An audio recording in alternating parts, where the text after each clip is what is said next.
तो ये समझेंगे कि आज गणित का 8वां दिन है और इसमें आज हम नया मॉडल्स आपको बताने जा रहे हैं। तीसरा मॉडल चल रहा है जिसमें आपको हम 2 मॉडल वीवीआई मॉडल्स आपको हम पढ़ा चुके हैं और ये अभी हम तीसरा मॉडल पढ़ाएंगे जिसमें क्वेश्चन नंबर 1 से 1 मिनट रुक जाओ। हाँ, क्वेश्चन नंबर 1 से लेकर हम 10 तक बताएंगे।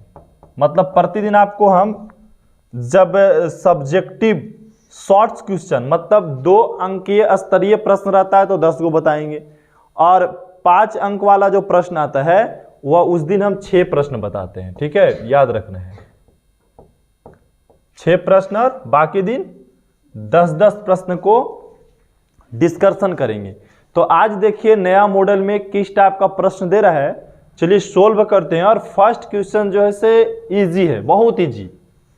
इसको क्या करना है, 0.6 पे रैंकिंग है, इसको इंग्लिश में बार भी बोला जाता है, को परिमेय संख्या के सरल रूप में व्यक्त कीजिए। को परिमेय संख्या के रूप में लिखिए।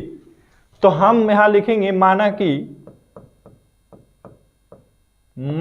कि x बराबर 0.6 पे रैंकिंग। पता है बाबू कि रैंकिंग का मतलब क्या होता है? रैंकिंग का मतलब होता है कि वह संख्या बार बार आ रही है, कट ही नहीं रही है, तो इसीलिए उसको शांत करने के लिए क्या ऊपर चढ़ाते हैं हम? रैंकिंग चढ़ाते हैं। 0.6 का मतलब क्या होता है? 0.6 पे रैंकिंग का मतलब क्या होता है पता है? 0.666 मतलब चलते रहेगा। अरे बात समझ में, हम क्या कर रहे हैं कि 0 पॉइंट, इसी चीज को आपको समझना है। 0.6 पे रैंकिंग है तो हम माना कि x बराबर 0.6 पे रैंकिंग। ठीक है, इसके बराबर हम ऐसे भी लिख सकते हैं कि 0.666 डॉट लिख सकते हैं नहीं। अब हम क्या करें, हम ऐसे लिख दें कि सर x बराबर 0.666 ऐसे कहां तक, आखिरी तक। जितना 6 लिखिएगा कम पड़ जाएगा। बात है समझ में। अब हम क्या करेंगे, हम 10 से दोनों तरफ गुना कर देंगे। 10 से क्या करेंगे, हाँ यहां पे लिखना है कि 10 से दोनों तरफ गुना करने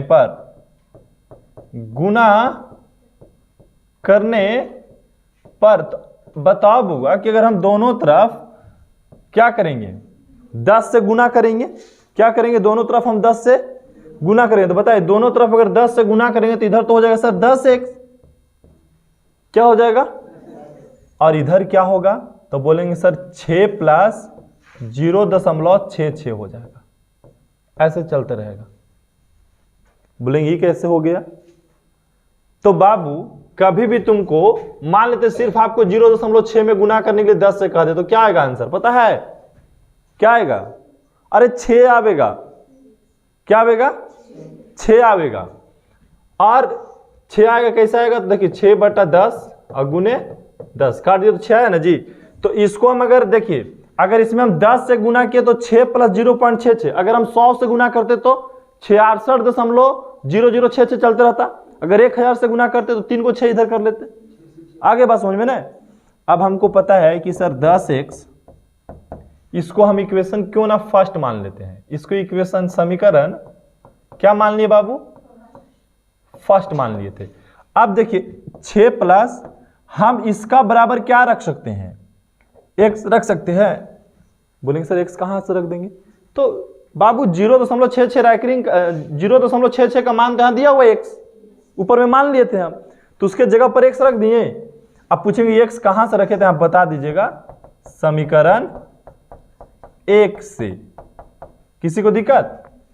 अब चलिए इधर लेके चलाते हैं, तो 10x माइनस x बराबर में घट गया तो 9x बराबर में 6। अगर x का मान निकालिएगा तो बोलेंगे सर 6 आई बट्टा में आ जाएगा 9।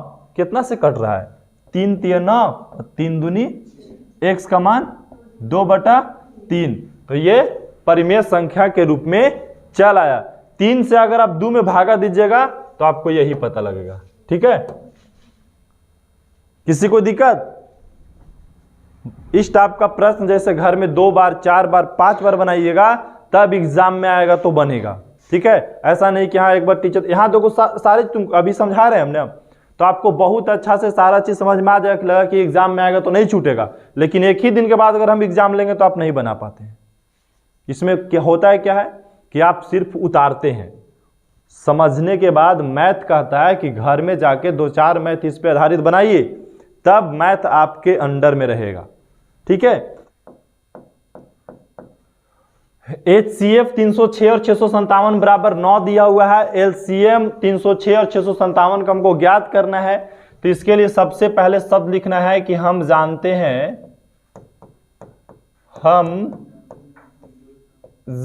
हैं कि दो संख्याओं का गुणनफल, दो संख्याओं का गुणनफल HCF और LCM के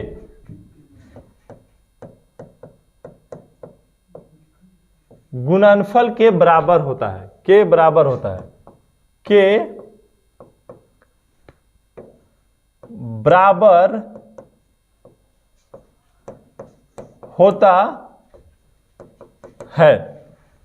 किसी को दिक्कत? अब हमको पता है कि सर HCF कितना के 306,657 गुने LCM कितना के 306,657 का। ये HCF और LCM, HCF गुने LCM क्या होता है? दोनों संख्याओं के गुणनफल। तो ये दोनों संख्या कौन है? 306 गुने 657। HCF ये दो संख्या का HCF और दो संख्या का LCM के गुणनफल के बराबर क्या होता है? दो संख्याओं के गुणनफल, दो संख्याओं के गुणनफल। अब हमको पता है कि HCF 306,657 का कितना दिया हुआ है? ऊपर में दिया हुआ है 9, और गुने हमको क्या नहीं दिया हुआ है बाबू?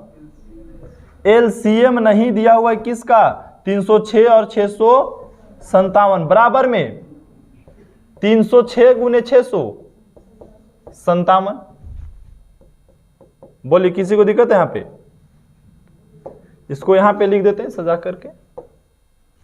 अब देखिए क्या हम बोल सकते हैं इसमें ऐसे कि LCM कितना के 306,657 बराबर 306 गुने 657। अब बताइए तो ये गुना में है तो ये बट्टा में नहीं आ जाएगा यहाँ पे? अभी 9 से कितना मरतबे कट रहा है? बोलिए 34 मरतबे कट रहा है। तो यहां लिखिएगा अब कि LCM कितना का 306 और 657 बराबर 34 गुने क्या हो गया? 657। अब बताइए बाबू इसको गुना करेंगे तो कितना हो जाएगा? 22,338। इसी का ना हमसे पूछा था, देखिए तो इसी का ना हमसे पूछा था मान, तो इसी का मान लेकर आए कि ना, इसी को फॉर्म में भी लाए हम लोग अभी। बात है समझ में? तो इस टाइप से बनाएंगे तब आपको पूर्ण नंबर मिलेगा। बना हुआ है पिछले के जैसा ही, लेकिन खाली लिखने का तरीका क्या किए हैं? चेंजिंग कर दिए हैं। आगे देखिए तीसरा नंबर क्वेश्चन कह रहा है कि द्विघात बहुपद 2x² - 8x + 6 के शून्यकों का योग और गुणनफल निकालिए। चलिए शून्यकों का योग और क्या निकालना है आपको? गुणनफल। तो आपको तो पहले द्विघात क्या दिया? बहुपद। द्विघात बहुपद क्या दिया है? 2x² - 8x + 6 दिया है। इसमें से a का मान पूछेंगे तो क्या बोलेंगे आप? 2, b का मान पूछेंगे तो -8 और c का मान पूछेंगे तो 6। a, b और c। हमसे शून्यकों का योग बोला, तो शून्यकों का योग मान लेते हैं कि सर शून्य का अल्फा और बीटा है। शून्य क्या है? अल्फा और बीटा है। तो क्या हो जाएगा शून्यकों का योग? या तो ऐसे लिखें डायरेक्ट, कोई दिक्कत नहीं। शून्यकों ऐसे सीधा में, शून्यकों का योग। तो शून्यकों का योग का फार्मूला होता है -b/a। तो माइनस और b का मान भी क्या है? -8 है और ए का मान कितना है बाबू 2 है। अब माइनस अंदर भी और माइनस बाहर भी, तो दोनों कट जाएगा तो +8 हो जाएगा। बटा में 2 से 8 कितना मरतबे 4 मरतबे कटा, तो बताइए शून्यकों का योग का मान कितना हो गया 4। दूसरा नंबर पर क्या है, शून्यकों का गुणनफल भी पूछा आपसे। शून्यकों का गुणनफल, तो गुणनफल का फार्मूला क्या होता है C/A होता है। तो C का मान कितना है बाबू 6 और A का मान 2, कट गया कितना मरतबे 3 मरतबे, तो शून्यकों का गुणनफल कितना हो गया 3 हो गया। शून्यकों का योगफल और शून्यकों का गुणनफल हो गया। अगला सवाल भी उसी चैप्टर से है कि गुणनखंड द्वारा समीकरण के मूल निकालिए। देखिए आपको द्विघात समीकरण दिया गया है और इस द्विघात समीकरण को कौन सा विधि से मूल निकालना है, गुणनखंड से। ठीक है, कौन सा विधि से, गुणनखंड विधि से। तो पहले तो हम यहां लिखेंगे, हमको जो द्विघात समीकरण दिया गया है, द्विघात समीकरण क्या दिया गया है 2x square minus 5x plus 3 बराबर 0। अब देखिए एक्स स्क्वायर के आगे 2 रहे तो ये अचर पद के साथ पहले गुना होता है, तो 3 दूनी आपको माइंड में सेट करना है कि सर गुना करके लाना है कौन सी, हमको +6 जोड़ना के लाना है -5, ऊपर से सेम उतारिए 2x स्क्वायर उतार दिए। ऐसा कौन सी संख्या है जिसको हम गुना करें तो 6 चलावे और दोनों संख्या को जोड़े तो -5 चलाए, तो क्या हो जाएगा -3x और -2x। देखिए तो 3 और 2 जोड़ेंगे तो -5 और 3 दूनी +6, लेकिन ऊपर से उतरेगा 3 ही, बराबर में 0। अगला देखेंगे, या हम कॉमन ले लेंगे दोनों से, 2 भाग में बांटिए अपना मन में और क्या कीजिए कॉमन लीजिए। तो दोनों में क्या मिल रहा है x, तो यहां पे क्या बच गया 2x - 3। ये दोनों में क्या मिल रहा है, कुछ नहीं तो -1 ले लेते हैं कॉमा, तो क्या बच गया यहां पे 2x - 3 बराबर में 0। अब आगे आएंगे तो 1 हो जाएगा अंदर से 2x - 3 और 1 हो जाएगा बाहर से x - 1 बराबर में 0। अब एक बार कर सकते हैं कि सर 2x - 3 बराबर 0, एक बार इसके बराबर x - 1 बराबर 0। अब इसलिए 2x बराबर के उधर चल गया तो 3, तो x का मान हो गया 3/2 कॉमा x बराबर को सट गया तो +1। तो देखिए मूल पूछा ना, तो आप तो x का मान निकाले, तो द्विघात समीकरण में जो x का मान निकालते वही मूल होता है। मतलब हम मूल किसको कहते हैं, तो x का वह मान जो द्विघात समीकरण को शून्य कर दे, x का वह मान जो द्विघात समीकरण को शून्य कर दे उसको क्या कहते हैं, मूल कहते हैं। तो ये मूल निकल गया, लिखना है अतः द्विघात समीकरण का मूल्य 3/2 -1 है। अच्छा +1 है, हाँ +1 है। इस टाइप से लास्ट में आप आंसर दिखाएंगे ना, तब आपको जाके से वो क्वेश्चन क्या करता है यहीं पे छोड़ देता है। तो यहीं पे छोड़ देंगे तो आपका कौन सा आंसर आया, कि आप हल किए क्या पता लगेगा। तो ये लास्ट प्रोसेसिंग करना बहुत जरूरी है। नेक्स्ट सवाल क्या है, मूल ज्ञात करना है। यहां भी क्या ज्ञात करना है, मूल ज्ञात करना है। चलिए इसको सोल्व करते हैं।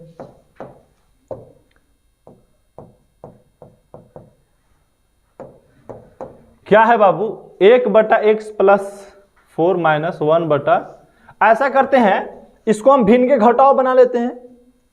ठीक है, तो अब देखिए एलसीएम लेंगे तो x प्लस क्या हो जाएगा 4, यहां हो जाएगा x - 7। अब इससे ये कट गया तो क्या बचा x - 7 और 1 में गुना करेंगे तो x - 7 ही हो जाएगा। ब्रैकेट बंद कर दीजिए क्योंकि आगे माइनस का चिन्ह लगेगा। x - 7 से x - 7 कट गया तो क्या बचा x + 4, गुना कीजिएगा तो x + 4, ब्रैकेट बंद कीजिए, बराबर में कितना है 11/30। x का मान जो इसे डज नॉट इक्वल टू -4 और 7। अब इसको हल कीजिए, ऊपर x - 7, ये ब्रैकेट हटेगा तो -x और ये ब्रैकेट हटेगा तो -4।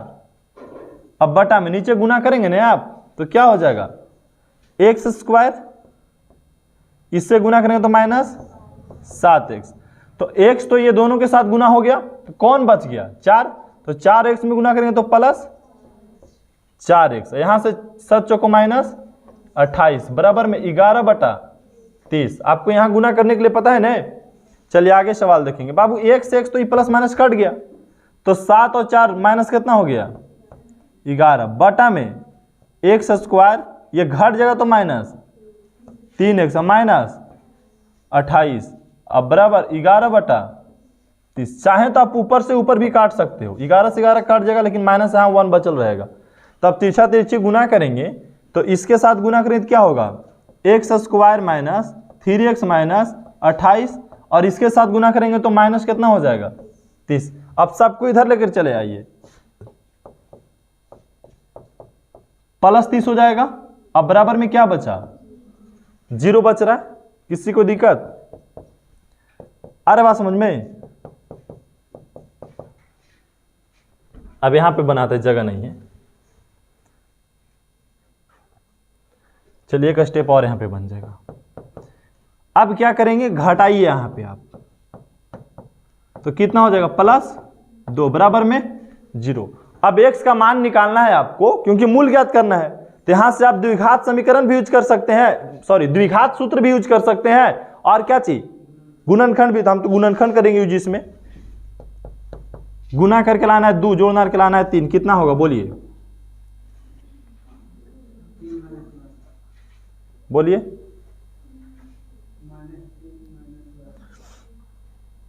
कितना से गुना करे तो 2 चलाया, जोड़ना रहे तो -1 आ जाए, बोलिए जल्दी फास्ट में।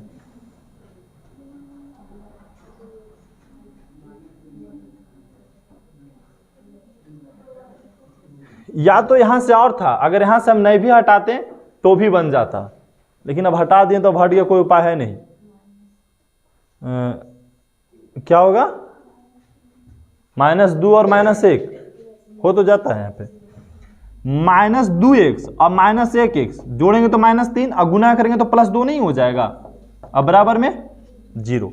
अब हम क्या बताएं आपको, कॉमन लेना पड़ता है। क्या करना पड़ता है बाबू, कॉमन। तो पहले तो ये दोनों में क्या कॉमन मिल रहा है, x आ रहा है, तो x को हम बाहर निकाल दे तो क्या बचा x -2। हम -1 को अगर बाहर निकाल लेते, यहाँ पे क्या बचा x -2 बराबर में 0। अब हम क्या बोले कि एक अंदर से ले लीजिए x -2 और एक बाहर से ले लीजिए x -1, अब बराबर में 0। तो एक बार आप लिख सकते हैं ना कि सर x -2 बराबर 0 और x -1 बराबर 0, ठीक है। अब क्या हो गया बोलिए तो, इसलिए x का मान जो आ गया 2 आ गया, और यहां पे x का मान कितना आ गया 1 आ गया। तो x का मान 2 और x का मान 1 हो गया, x का मान 2 हो गया और कितना हो गया 1 हो गया। क्या लिखेंगे, अतः समीकरण, यहां लिखेंगे लास्ट में, अतः समीकरण का मूल्य 2,1 है। हो गया कंप्लीट। किसी को दिक्कत बात आया समझ में? तो इस हिसाब से आप मूल ज्ञात कर सकते हैं। अगला सवाल छठा में क्या बोल रहा है कि दिए गए एपी 0, 7, 14, 21 का पहला पद और सार्वंतर ज्ञात कीजिए। तो पहला पद को क्या बोलते हैं, ए ना बोलते हैं, पहला पद को ए बोलते हैं। तो ए का मान कितना दे दिया है 0, और फिर बोला सार्वंतर। तो सार्वंतर को हम शॉर्ट में डी बोलते हैं। तो डी का फार्मूला होता है T2 - T1, मतलब दूसरा पद में से पहला पद को क्या कर दीजिए घटा दीजिए, कितना आ गया 7 आ गया। तो बोले सर कि पहला पद ए और दूसरा पद सार्वंतर 7 हो गया। अगला सवाल क्वेश्चन नंबर 7, उस एपी का 31वां पद ज्ञात कीजिए। कैमा पद 31वां पद ज्ञात करना, जिसका 11वां पद 38 है, 11वां पद और 16वां पद, यहां से बन जाएगा इक्वेशन, इससे 1 और इससे 1 यहां लिखना होगा। माना कि एपी का प्रथम पद प्रथम पद ए तथा सार्वंतर क्या है, डी है। ठीक है, तो अब बताइए हमको क्या पूछ रहा है, एपी का 31वां पद ज्ञात कीजिए एपी का, और दिया हुआ है क्या, 11वां पद 38। 11वां पद को बोलते हैं T11, इसको 11वां पद पढ़ेंगे ना। 11वां पद हमको कितना दिया हुआ है, 38। 11वां पद 38, तो 11वां पद में इसका फार्मूला क्या होता है, 11वां पद को क्या बोलते हैं, a प्लस 10d। 11वां पद का व्यापक रूप क्या होता है, a प्लस 10d न होता है, अब बराबर 38। इसको क्या मान लीजिए, समीकरण फर्स्ट। अब पुनः प्रश्न से लौटिए, फिर क्या बोला, 16वां पद 73, तो T16 कितना दिया, 73, तो T16 का व्यापक रूप a प्लस 15d बराबर 73। ये समीकरण सेकंड। अब क्या करेंगे, समीकरण फर्स्ट एवं सेकंड को हल करने पर, इससे क्या होगा, हल करने से बाबू ए और डी का मान निकल जाएगा। ए और डी का मान पता लगे तो 31वां पद आसान से निकाल लेंगे। तो चलिए हम इससे ए और डी का मान निकाल लेते हैं, बड़ा इजी सवाल ये भी था। तो समीकरण फर्स्ट कितना, ए प्लस 10d बराबर 38। इक्वेशन फर्स्ट सेकंड, ए प्लस 15d बराबर 73। समीकरण सेकंड, ये देखिए तो आराम से खाली माइनस कीजिए और कट गया, तो यहां घट गया तो माइनस 5d, और यहां घटाएगा तो माइनस कितना बचेगा, बोलिए जल्दी करो। अरे 13 में से 8 गया तो 5 बचा, ई बच गया अब कितना, 6, 6 में से 3 गया 3, 35 बचा। अब देखिए डी का मान निकालोगे तो -35 बटा -5, माइनस से माइनस खत्म, 5 से 35 कितना, 7 मरते तो डी का मान कितना आ गया, 7 आ गया। अब हम समीकरण फर्स्ट में क्या करेंगे, समीकरण फर्स्ट में डी बराबर 7 रख देंगे। तो समीकरण फर्स्ट कितना, ए प्लस 10d बराबर 38। ये समीकरण फर्स्ट था। एक ए का मान ए रहने दीजिए, 10 गुने डी के जगह पर 7 बराबर में 38, 10 7 70 बराबर 38, उधर चल जाएगा तो ए बराबर 38 माइनस 70, घटेगा तो कितना आएगा बाबू, 10 में 60 गया तो 3, 10 में 60 गया तो 2, ये बच गया अब 6, 6 में से 3 गया तो कितना बचेगा, अरे 6 में से 3 गया तो 3 बचा, माइनस है तो माइनस, तो पहला पद कितना हो गया -32, और सार्वंतर कितना है 7। तो हमको क्या बोला गया था, कैमा पद, 31वां पद निकालना था, 31वां पद। 31वां पद का व्यापक रूप क्या होता है, ए प्लस 30d होता है, ये नहीं होता है, तो ए का मान कितना -32, अब प्लस 30 गुने डी का मान कितना 7, तो -32 अब प्लस 7, 21 210। अब घटा दीजिए कितना आ जाएगा, बोलिए जल्दी,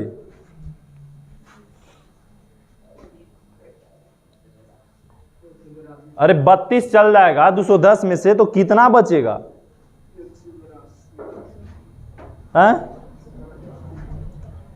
178 बचेगा, 178। अरे 30 घटाएंगे तो डायरेक्ट 80 बचता है, अब फिर 2 घटाएंगे तो 78 बचेगा, तो प्लस 178 हो गया 31वां पद।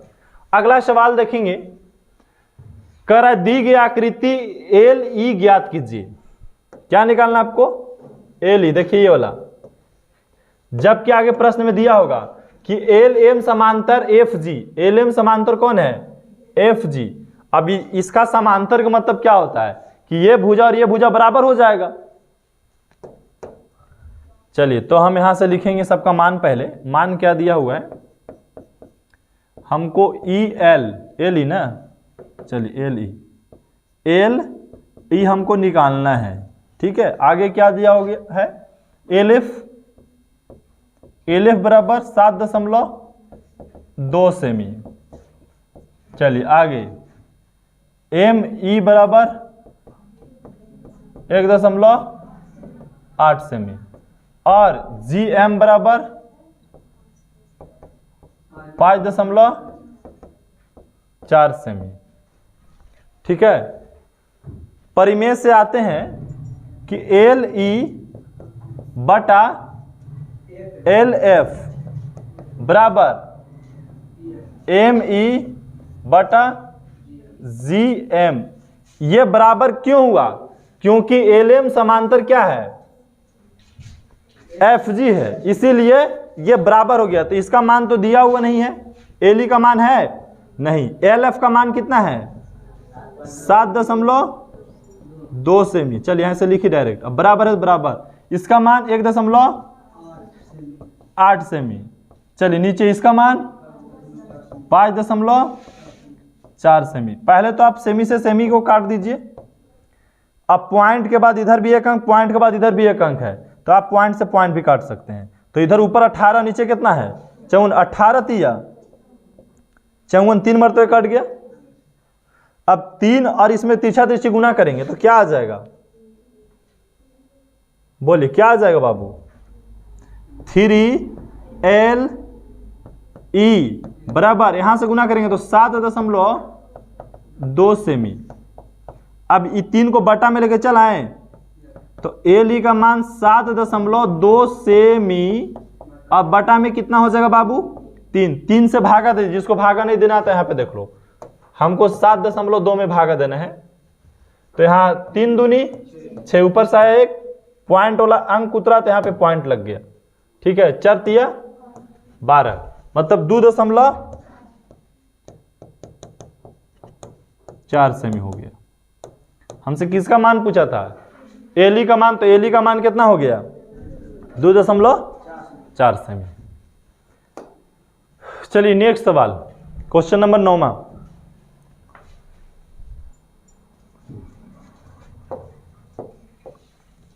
कह रहा ए बी सी एक समद्विबाहु त्रिभुज है। ए बी सी क्या है, एक जिसका कोण सी समकोण है। तो सिद्ध कीजिए कि ए बी स्क्वायर बराबर 2AC स्क्वायर हो जाएगा। तो इस प्रश्न में सबसे पहले लिखिए कि त्रिभुज ए बी सी एक समद्विबाहु त्रिभुज है। त्रिभुज ए बी सी एक समद्विबाहु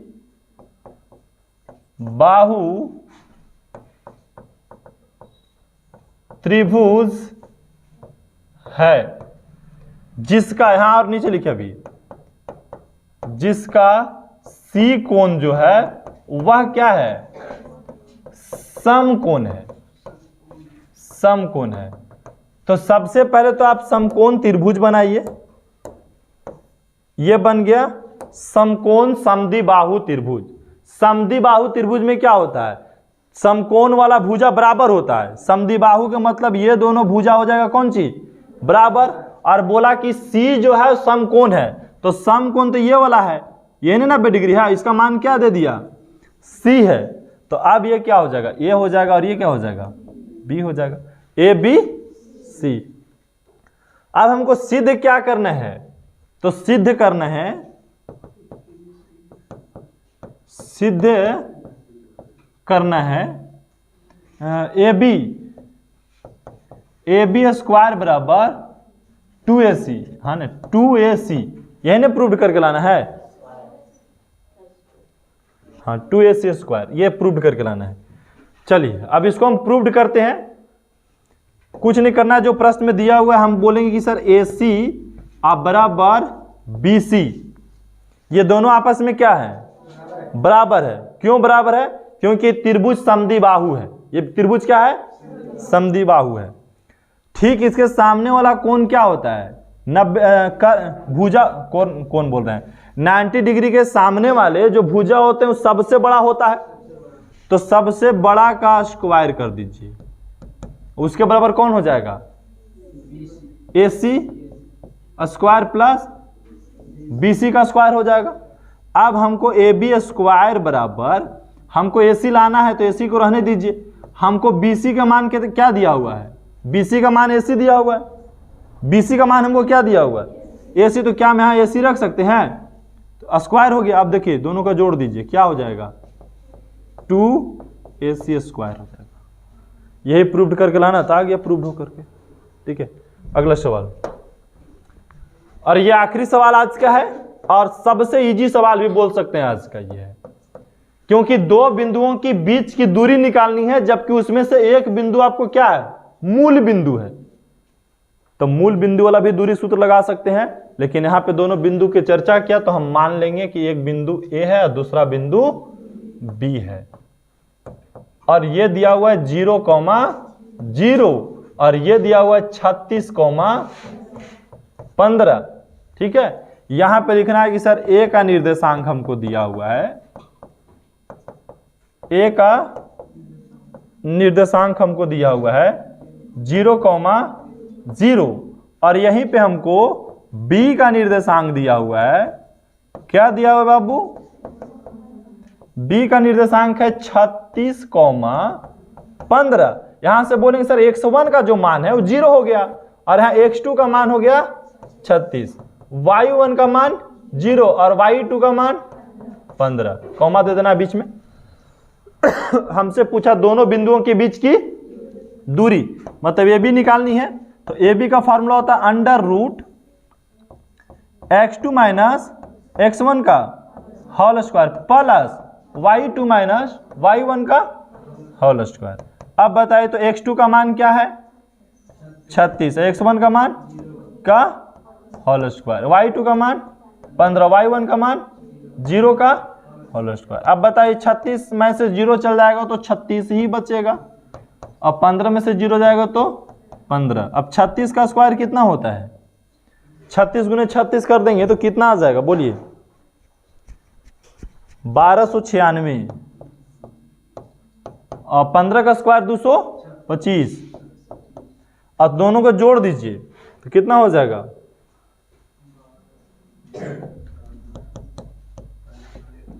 5 और 6 11 के 1, 9 और 2 11 1 12 के 2, 2 और 2 4 की 5 और यहाँ पे 1, 1521 हो गया।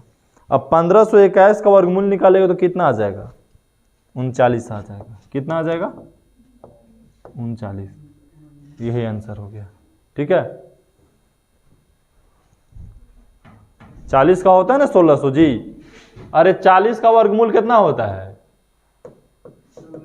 1600 होता है, वो कितना है 15 से 21, थोड़ा से घाटी ना वर्गमूल निकालेंगे, तब 39 गुने 39 कर लीजिए, आ जाएगा उतना, 9 9 में 81, एक वही आएगा। ठीक है, या तो जिसको नहीं समझ में आता है तो वर्गमूल निकालना सीख लो। जैसे 1521 है, अब इसको हम वर्गमूल कैसे निकालें, मान ली वर्गमूल किसी को नहीं निकालने आ रहा है, तो इसको वर्गमूल निकालने के लिए कोई विशेष प्रक्रिया थोड़ा लगाना है, जोड़ांक लगा दीजिए, इधर से जोड़ा लगा दिए, यहां कितना बचा 15, तो किससे गुना करेंगे हम 3 से गुना करेंगे, क्योंकि 4 से गुना, अच्छा जो संख्या ऊपर लिखेगा उसी से गुना करना है, 3 लिखे तो 3 से गुना, 4 लिखे तो 4 से गुना, 5 लिखे तो 5 से गुना, तो 4 लिखेंगे 4 से गुना तो 16 हो जाएगा, इसलिए हमको 3 लेना पड़ेगा, तो 3 तिया 9, घट के कितना आया 6 आया, ऊपर से जोड़े अंक उतरता है 21, ये दोनों जुड़ता है यहाँ पे 3 और 3 6। अब हम यहाँ कितना से लगाएं कि लग जाए, तो हम 9 से लगाएंगे। ठीक है, भागा देना है, मतलब 9 ऊपर लिखे तो 9 नीचे भी लिखना है, तो 9 9 81 के 1 और 9 6 54, 54 और 8 कितना होता है 62 होता है, कट गया ना पूरा पूरी, तो यहाँ कितना आया 39, तो इसका वर्गमूल 39 हो गया।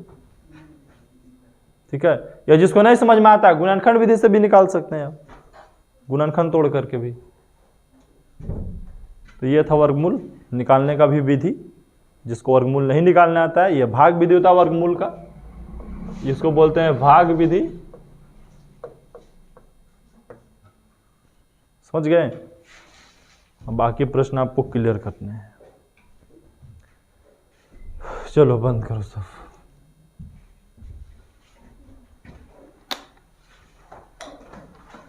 हाँ